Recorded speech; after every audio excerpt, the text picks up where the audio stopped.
इमाम गज़ाली रहमतुल्लाह ने आपने इरशाद फरमाया कि चार चीजें बंदे के, जिन चीजों के मुतालिक ये खतरा है कि बंदा कुफर पर मरेगा। पहली चीज नमाज में सुस्ती करना। अब बताए ना, नमाज में सुस्ती ये कुफर पर मरने के एक सबब है, तो नमाज का तर्क क्या होगा फिर? एक बंदा नमाज पढ़ने में सुस्ती करता है, उसको उठाया जा रहा है, इधर से पलटा खाएगा, इधर गिरेगा उधर गिरेगा, बैठा हो चल ठीक है यार, चार बंदे बैठे हुए पढ़ रहे हैं नमाज, बाद में क्या मसला, बैठा हो, उठ ही नहीं रहा हो। ऐसा बंदा जो है, फरमाते कि पहला बंदा वो जो बंदा नमाज में सुस्ती करे। क्या करे?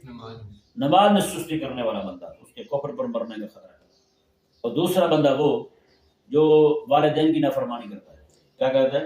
वालिदैन की नाफरमानी करता है। तीसरा बंदा वो जो मुसलमानों को तकलीफ देता है, मुसलमानों को अजियत देता है, आले इस्लाम को तकलीफ देता है।